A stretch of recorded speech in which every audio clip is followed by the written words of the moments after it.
Welcome to the Coast to Coast podcast, brought to you by Play Picks and the Lines, coming to you from the West Coast. Josh Lander, joined by my guy Nate Weitzer on the East Coast, and we have our favorite video of each and every day up available for you right now. The player props vid went 4-0 last night, so looking to stay hot with you guys on this big Wednesday night 11-game slate in the NBA.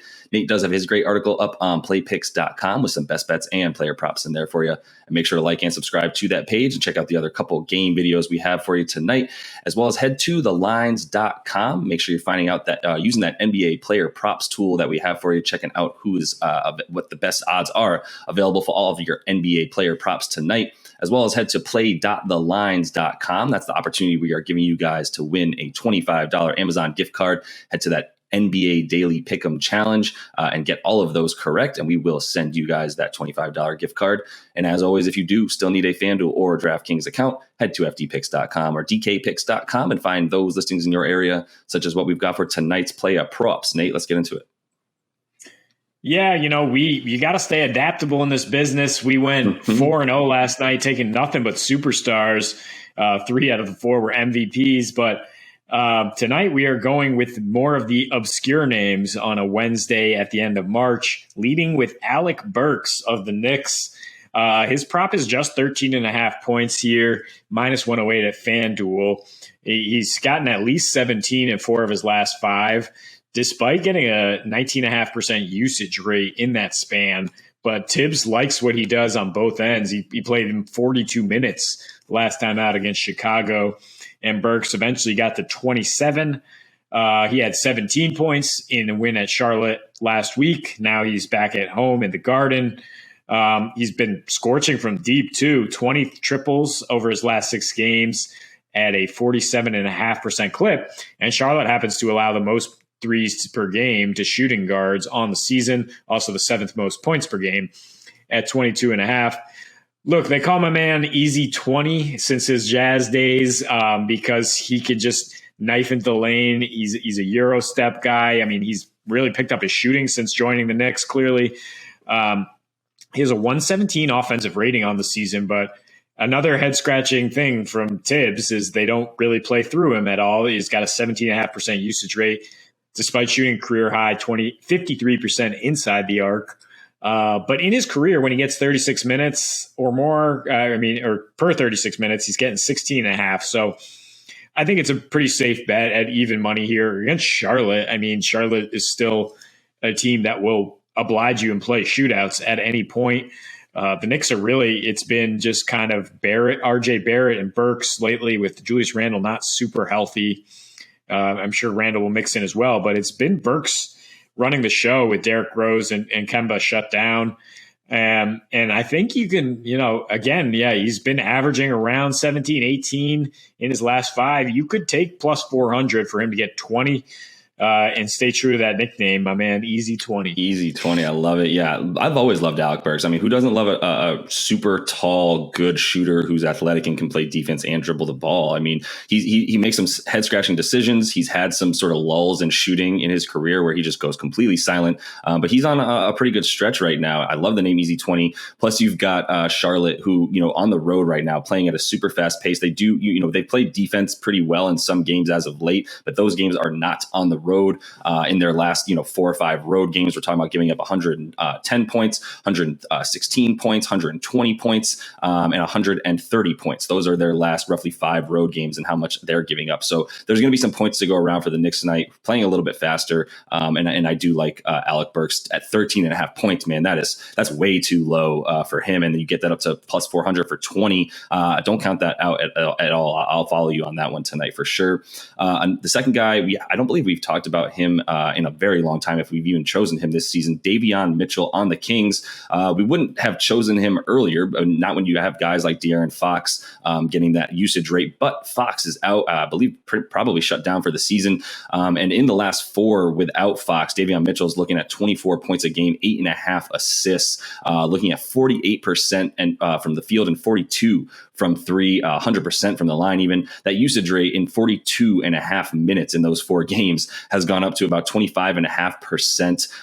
That includes the first game that he played without Fox was a huge 30-point blowout loss to Boston, but he still got those really, really good numbers in those 4 games. His points and assists tonight, as we talk about those assists that he's been racking up without Fox, 30.5 points and assists. That's really good odds at -102 on FanDuel. You could also get them 20 plus in a win over the completely lowly Houston Rockets tonight, who also do not have Christian Wood, which won't bode well for them. So I think there's plenty of opportunity for him to get 20 in a win tonight. I like that +152. Without Fox, we're also in total this season, we're talking about his minutes jumping from 25 to 35, and his points per game jumping from 9 to 18 on the season when De'Aaron Fox doesn't play. Also, his assists up to 5.5. So those 18 points and 5 assists on the season, not even indicative, as we mentioned in the last 4, how much that's even jumped up as he's gotten more time, as a rookie and get everything under his feet for him this season. He's definitely rounding out into a really, really nice player. And obviously the reason that they felt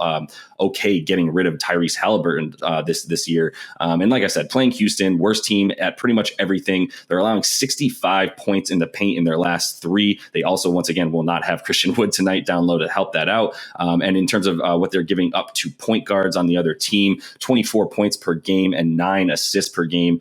Both are 4th worst on the season. So I think there's some great opportunity for Davion tonight.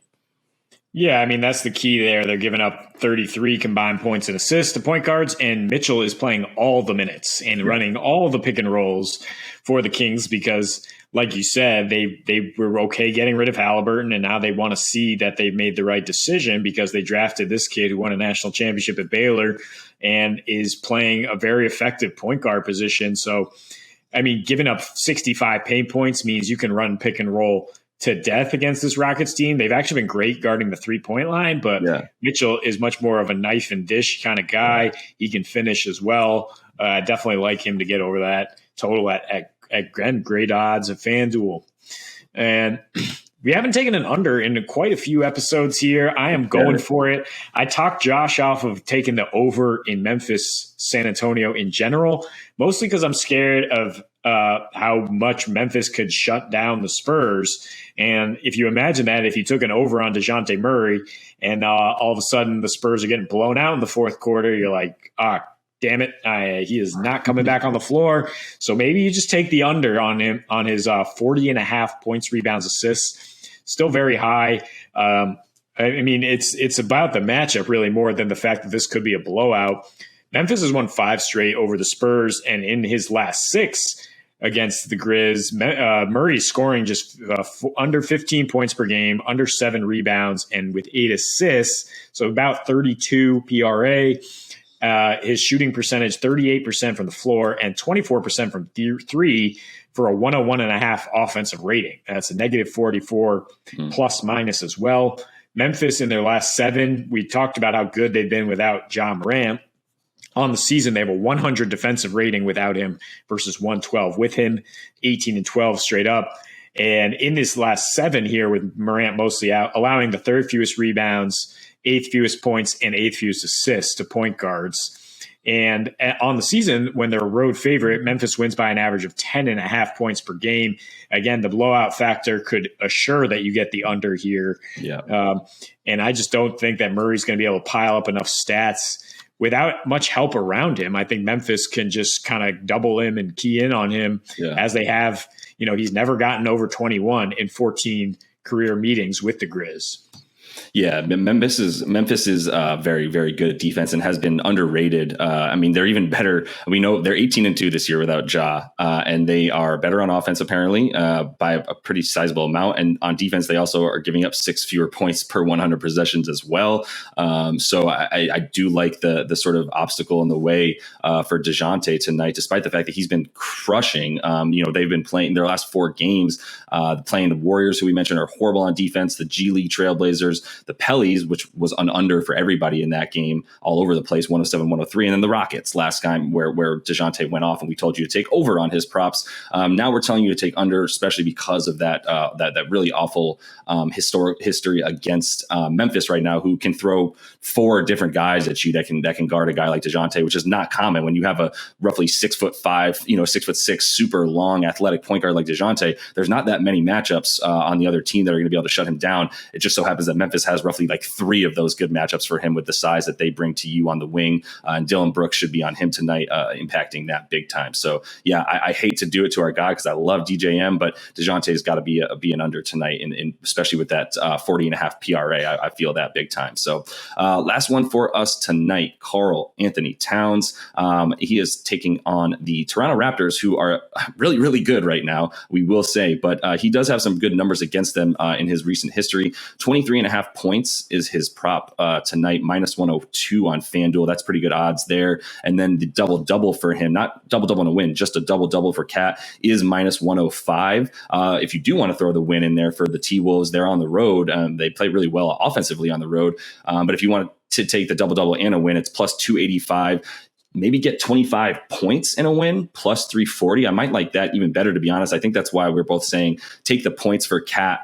Just Toronto's not a great rebounding team by any means, but Cat has gone under 10 rebounds in a few games as of late. But his last 4 versus Toronto, 21.5 points and 11.5 boards. So you're talking double-double in all 4 of those games that he's gotten as well. And then his last 12 road games, we're talking about 24 points a game, 9.5, almost 10 boards with an 119 individual offensive rating. So playing really, really well on the road. I mean, we talk about all season that Mini is just scoring a ton of points on the road.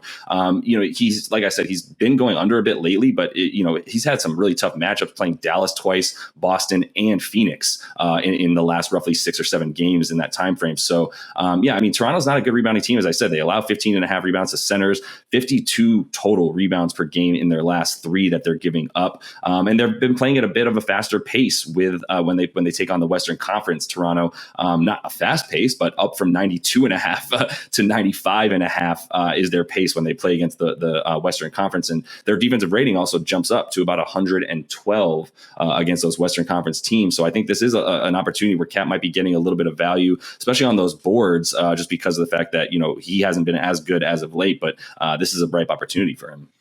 Yeah, I mean, he's been playing through a bruised forearm too in those tough matchups, which is why you're probably getting more value here for that double-double, because he's had a lull in rebounding, because those teams are so tough to rebound against. But I do think he can get it against Toronto, which just goes really small with those skinny guys up front, Boucher and Siakam.